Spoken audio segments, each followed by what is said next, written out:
welcome back to the channel, and in today's episode we're going to do a Khanacross.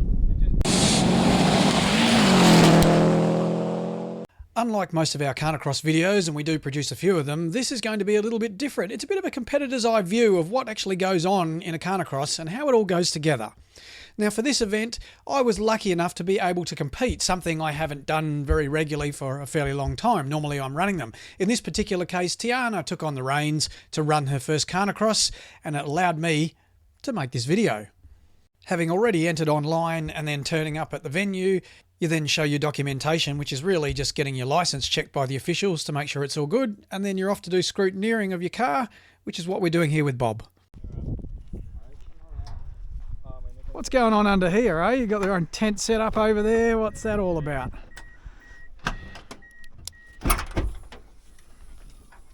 Okay. Yep, all secured. Your helmets, I'll check those in a sec. Let's have a look in the engine bay and make sure the engine hasn't fallen out. Okay. It's not leaking any oil. Battery's secured, which is good. Battery cover over the positive, yep. Scrutineering involves a safety check of the car to make sure all the basics and everything are where they need to be according to the rules, and also your gear. So in this case is helmets and just making sure that the clothing is correct to be able to race. Bob and Oakley are regular competitors, so we know their car's up to standard. However, we're still going to go through and check it all just to make sure it's all good to race. Cool. Pass. Very good. Happy days. That's what we like to hear. Okay, so getting set up and scrutineering almost done. A few other bits and pieces to do, and we should be right for a driver's briefing. Driver's briefing's a chance to meet the officials if you don't know them, and also just get all the bits and pieces sorted out, explanation of penalties, etc, and the format of the event. For our first Khanacross for 2023 that we were running on a long weekend, we had 22 competitors. Okay, so that's all the admin out of the way. So next thing to do is a drive-through of the tests. Now this is done in what they call Indian file, so one car follows the other and you follow one of the officials. And the idea is to check out the tracks, which we call tests, and make sure that you know where you're going and if there's anything in there that you need to pay attention to while you're going around. Because in Khanacross, if you get the direction wrong or you hit a marker or a cone somewhere along the test, then you end up with time penalties for it. We'll get into that a bit later on. In case you're wondering, Mark and I are using the WRX that we built in the shed that featured on this channel a couple of years ago during COVID. Drive-through done, then it's just time to line up and wait for your turn to race. What we do is mix up the starting order for each test so that the same drivers don't start the tests all the time. It just means that nobody can get an unfair advantage on the roads and that every driver gets a chance to be near the front at one of the tests.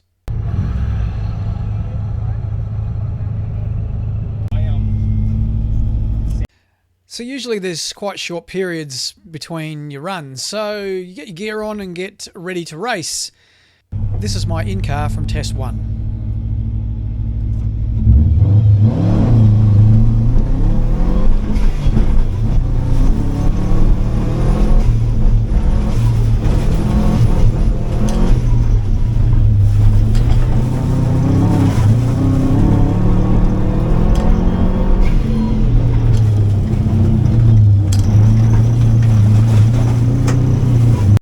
Khanacross isn't about out and out speed, it's about keeping things neat and tidy because you're timed down to the hundredths of a second, so one tiny mistake can make a big difference. So therefore, these things are usually won and lost by only a handful of seconds.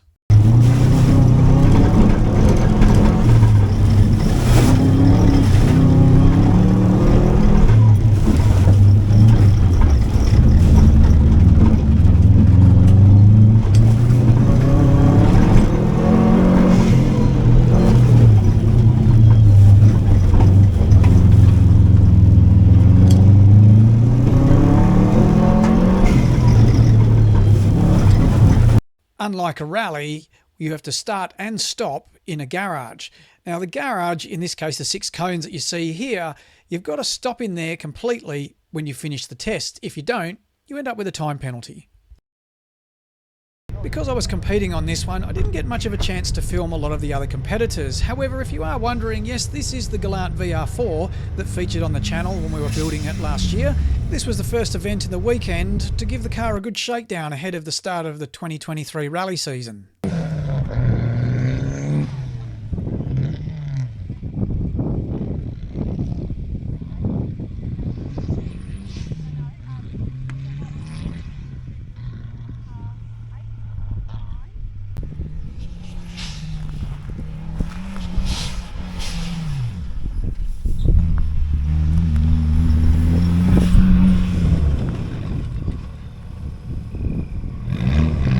Here's my in-car from the same track that the Galant VR4 just finished. It's the third test of the day.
There's a whole bunch of great stuff about Khanacross, least of which is that it's for all ages, so kids from as young as 12 years old can start competing. Also, you don't need a full rally car, indeed you don't need a four-wheel drive car even to be able to compete and be competitive. And with cheap entry fees and up to 3 or 4 drivers sharing the same car, it can be a great activity for the whole family. Our first and last Khanacrosses of the year are what we know as Twilight events.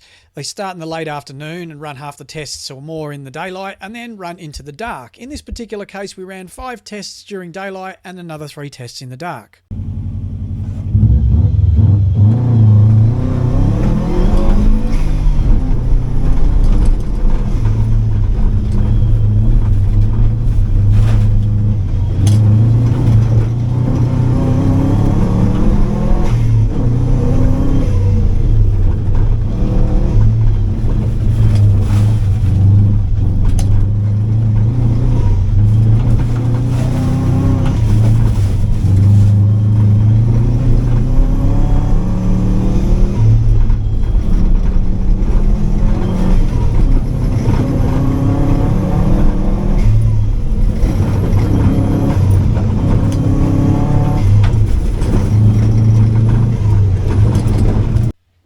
The night would be where my fate would change. Remember earlier I said if you hit a cone or a marker you get a penalty?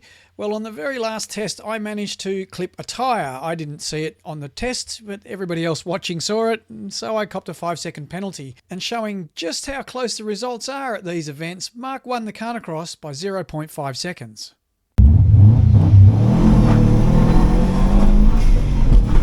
And so it was a good day of racing with 8 tests down, 22 competitors and a whole bunch of fun.